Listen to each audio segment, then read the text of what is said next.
Hi, welcome to my channel. My name is Lezliebenavides, and today I'm going to be doing a video on Airforce Tech School Life. So prior to this, I've made a video on my Airforce Tech School experience, but right now it's been like 3, maybe 4, maybe 5 weeks since I made that video, and a lot more has happened, and I kind of want to talk about what happens when you're stuck here after you already graduate. And I wanted to just add in some like tips and just a little bit of stories that go along with the video, just because I have been here a little while longer than I was expected to. So I'm just gonna go ahead and roll right into it. So I graduated November 10th, and I was originally supposed to graduate this prior week, which is December 1st. So after we graduated, nobody had orders, nobody had anything pending, and in order to leave, my class needed our PRP, which is a top security clearance, to be approved, and then your orders are supposed to be pending. And then once you get orders, you can leave within the next 2 days, I believe. So what happened was we graduated 3 weeks earlier than we were supposed to, which kind of already messed up our class because we weren't supposed to graduate early, and 3 weeks is a really big jump, and the military doesn't really move quick with stuff like that. They didn't update our paperwork, they didn't update our graduation date. They kind of just left things as they were, and then that's kind of why we all got stuck here a little bit longer. So my class had 6 people total in the class, and so like I had mentioned earlier, we graduated November 10th. So November 10th, we had somebody that was reserves. He got to go home the very next day after graduation, so he out-processed that last week we were at school, because you do have to go through an out-processing thing where you have to like go to medical, go to dental. Honestly, I haven't went through that process because I don't have orders yet, but he left the very next day, and then it was 5 of us left. And then 2 weeks later, somebody else left and he went home, and then a week after, which is this week, 3 weeks after we graduated, the rest of my class went home. So I'm the only one left from my class that has not went home. One of them left on Wednesday this week, and the other 2 just left this morning at 3:30 in the morning. So I am the last one. I haven't got approved for my top security clearance yet. I'm not sure why. So if you graduate like on a Monday, Tuesday, Wednesday, or Thursday, you have to report the very next morning in the briefing room at 6:30 in the morning, and you have to do details. And details is when you clean and like just sweep the same exact hallway for 8 hours straight. So you're just cleaning for 8 hours, and you get like a break for lunch, but it's honestly not enough. It's probably the hardest thing mentally to do, because you're just going up and down the same hallway for 8 hours. And then when you've been here too long, and like there's people coming in and like new people graduating, you get assigned to a permanent detail. So I currently have to work CQ for my permanent detail. So I work every day, Monday through Friday, 8 to 1600, which is not bad, but I do get pretty busy. It's basically like security for the building, and basically like I'm personally like the receptionist of CQ because I'm right by the phone, so I answer every phone call, and I'm hoping that my PRP gets approved, and and the good thing is like I'll instantly know that I'm approved because Sergeant Washington, she's the one that does let me know when I'm approved, and she knows that I'm working at CQ. So I'm hoping that that happens this week so I can go home. I'm actually making a video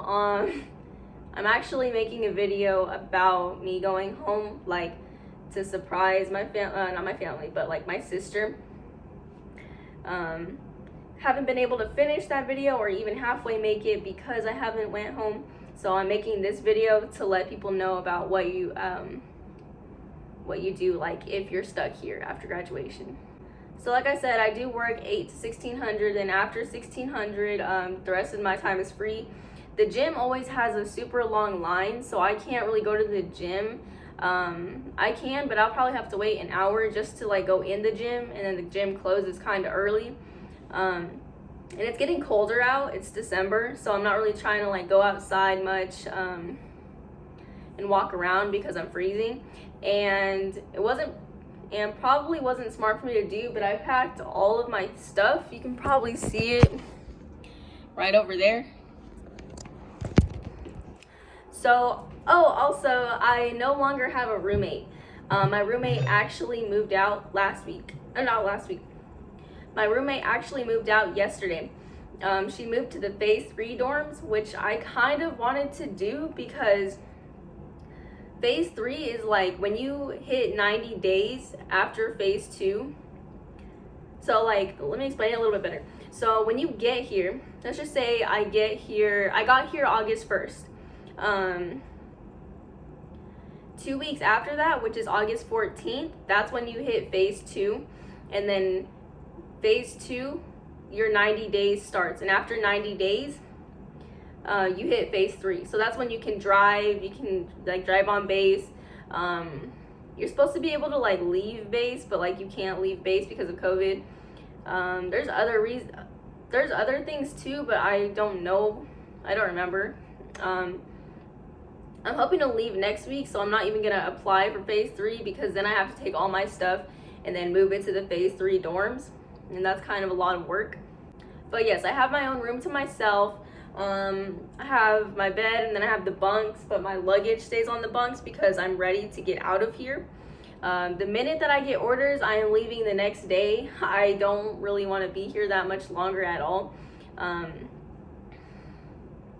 I set up my Xbox again, but my Xbox isn't working. Don't know why.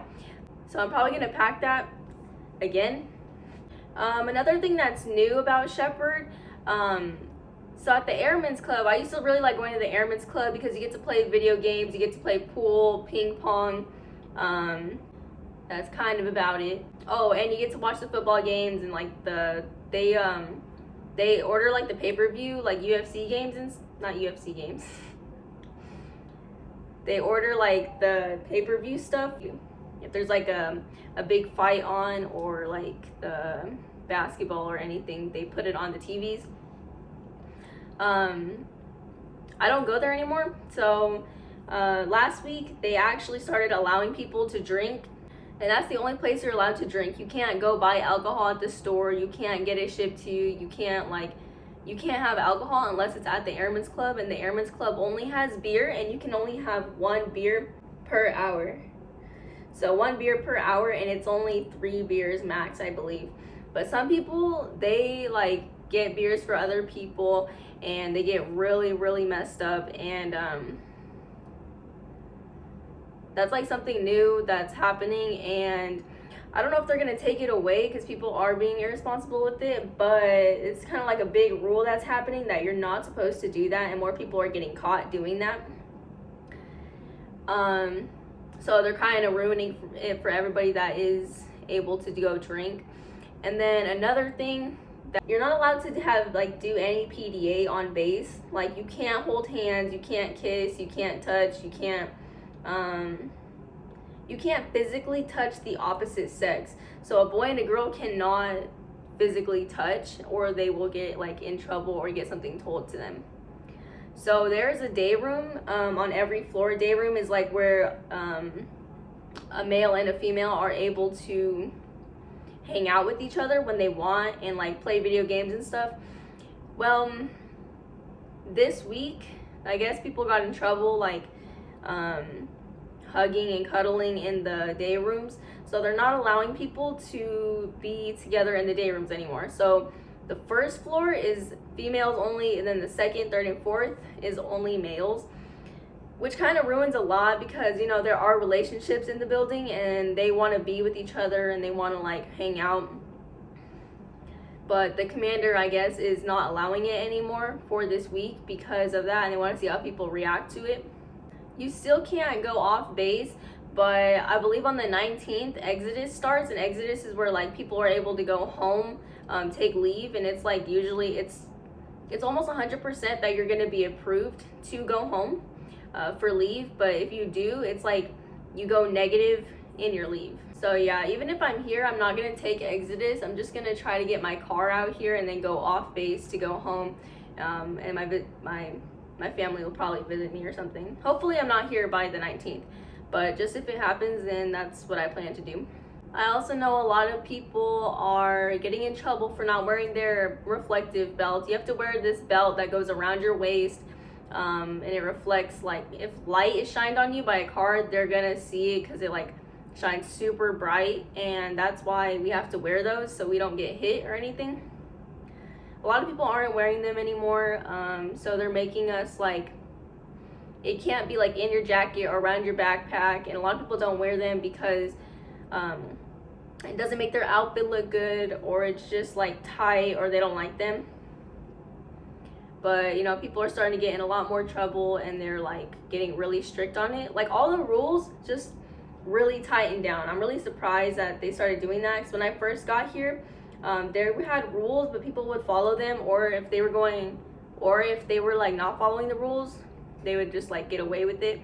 A lot of males are sneaking into the female bays. Females are sneaking into the male bays. People are getting in a lot of trouble because they're getting caught. The cameras are constantly recording, even though like they could be blacked out. People believe that like the screen, because there's like a screen that is like at CQ, which is downstairs in front of the doors. And if the screen is like cleared out or it's like black, people think that the cameras are not working, but they're still recording. And so the next mornings, the MTLs, they always look at like the cameras, and they skim through them a little bit, but they still look and to see if like if you're wearing a hoodie, they could zoom in on it and see if like it's a male or a female. And that's how people were getting caught a lot, sneaking into other people's rooms. Another thing, people are getting caught like having sex like outside. So like I said, you're not allowed to go in other like sex's rooms. You can't, like a male can't go into a female's room, a female can't go into a male's room.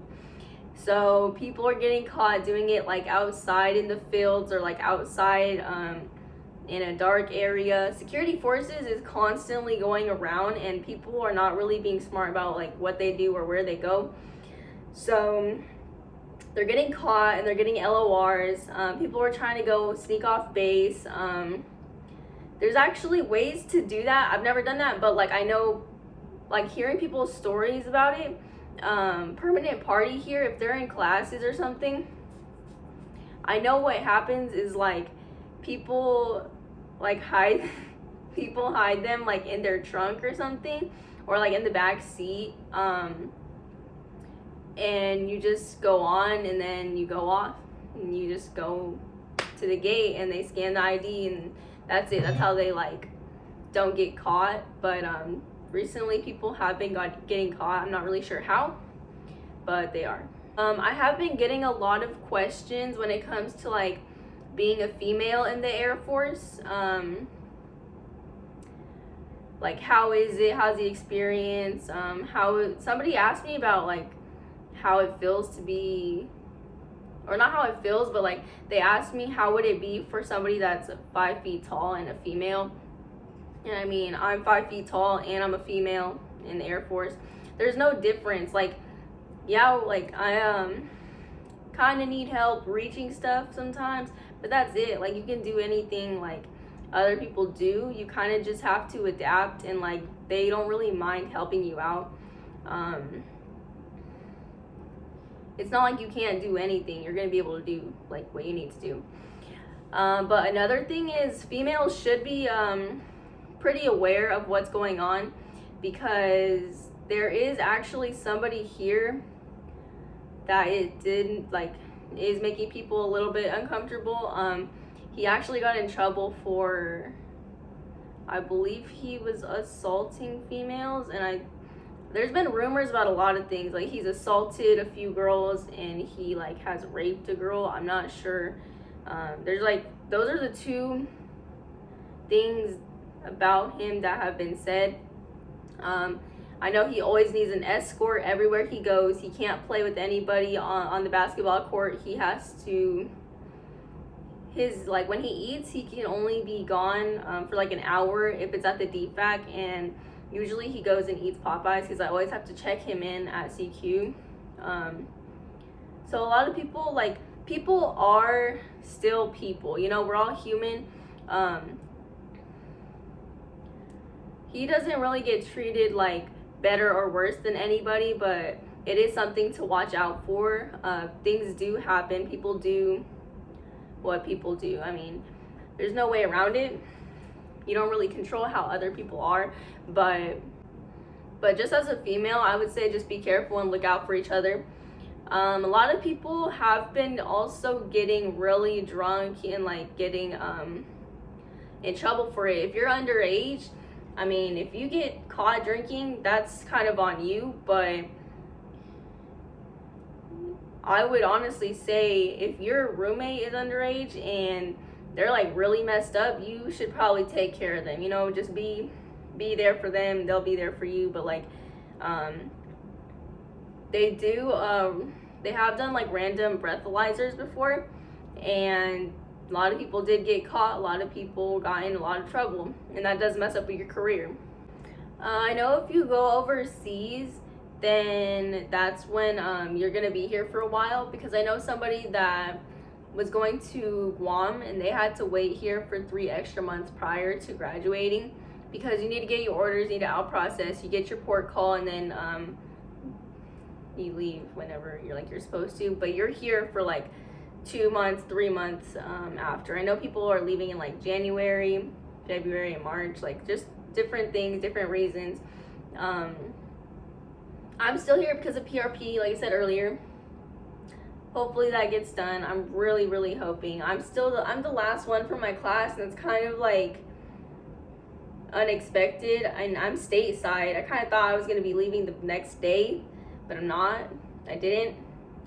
But so yeah, I mean. And another thing, just like a really big quick tip. A lot of people here are like, you know, people are like 18. A lot of people here are like 18 to like whatever age, but like the young ones, like 18 to maybe like 23, I would say like 22, 23. There's been a lot of scamming, a lot of scammers or scam artists all the time, no matter like how old you are, but it happens a lot here, like to people that are like younger and like haven't really went through a lot of like scamming type situations. So one of my friends, she actually just got scammed, and it was crazy because to me, when I looked at what happened, it seemed like the most fake thing ever. Because, you know, like people sometimes on Instagram, like in your DMs, they're like, they say, hey, do you want to be my sugar baby? Or do you want a sugar mama, sugar daddy? Like stuff like that. And that's like so fake, right? So when I read it, it was so fake. So basically, the scam artist, so my friend has a friend, and the scam artist duplicated her friend's profile on like a messaging app. So she believed it's like her friend, right? And so she's texting her, and her friend says that she had like this Christmas bonus and that she should apply for it from a bank, World Bank. So her friend sends her like a link to contact somebody for the link to the banker to send her the application. And so she texts them, and this is for like the application.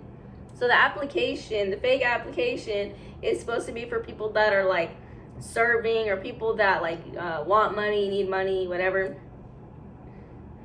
So she texts them. She texts a banker off of third-party messaging app, and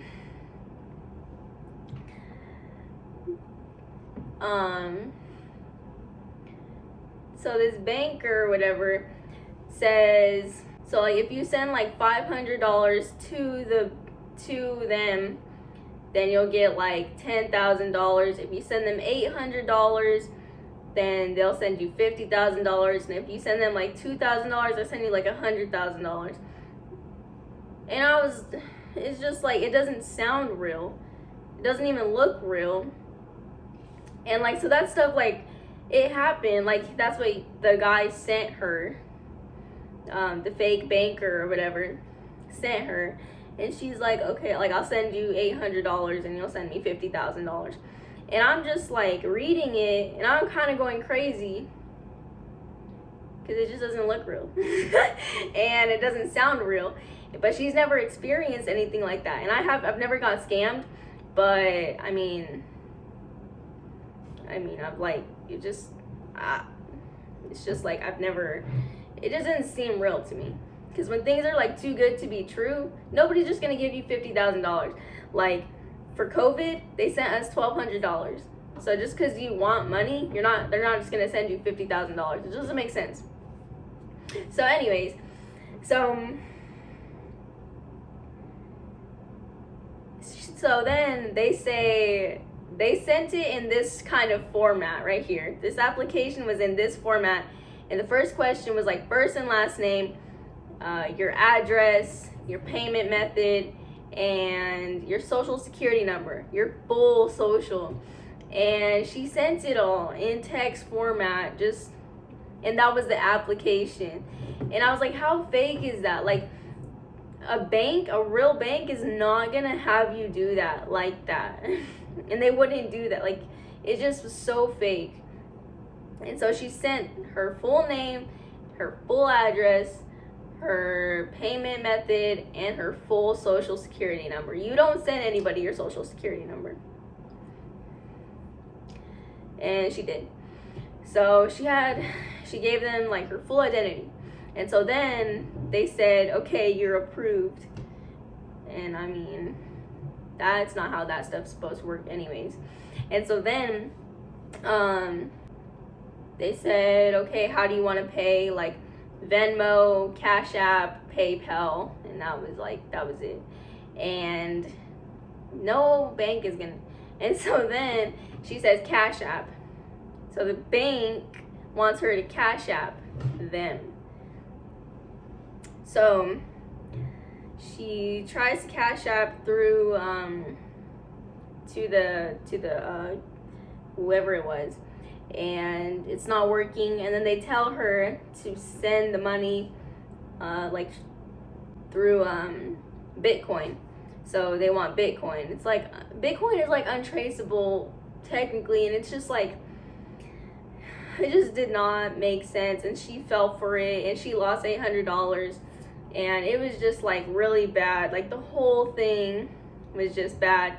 And then she went, she like, whenever I told her like, this is fake, this isn't real, she was like, but if the money comes, I'll just send it back. And I was like, there's no money, like, you just got scammed. And so then she starts like going downstairs to the MTLs, and they just, tell her like, she already lost her money. There was no way she was getting her money back. But she blocked her social, blocked her accounts, stuff about with her credit, I'm not really sure. She just did a lot of stuff. She was on a lot of calls, and the people are like in some other country. And so like, basically, people are getting scammed here. In our floor meetings, we always have floor meetings like every week. And it's like where your whole entire, like, I'm on the second floor, so the whole second floor goes down there. And they told the second floor, like, don't get scammed, basically. If it's too good to be true, then it's probably too good to be true. There's not really much new when it comes to me. I kind of just like, I'm getting closer to going home, I hope. I'm not sure. They're taking a long time. I had my stuff a long time ago, and I hoped I was going home this week. So yeah, I kind of just like made this video because I have a lot of time to do anything I want. I usually wake up on the weekends at like 7, maybe 8. Today I woke up at 9. I didn't have a roommate to like make noise. I didn't have anybody to like wake me up. So I did wake up at 9, and then I watched a movie in my bed, and I didn't get out of my bed until 11. Went on a run. I went to the BX. I did my nails. They don't look good. but I did them because I'm super bored. And I tried a new hair mask, and my hair still looks kind of damaged. You can see it in the light.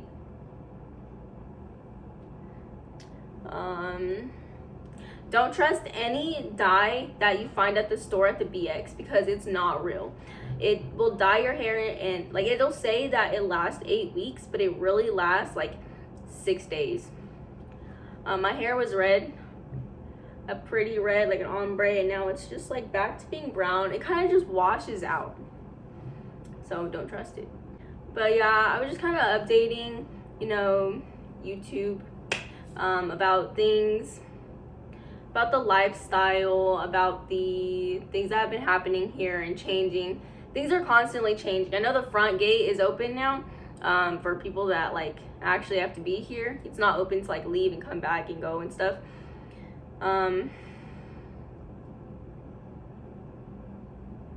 But yeah, if I am here next week, I hope I don't get a new roommate, because all my stuff is kind of like on their bed. It'd be nice to have like a room to myself still. So thank you for watching my video. It's kind of like it goes all over the place, but thank you for watching. If you have any questions, a lot of people DM me on Instagram different questions, or like they Snapchat me, or they can just comment on the video, on any video. But thank you for watching the video, and make sure you subscribe.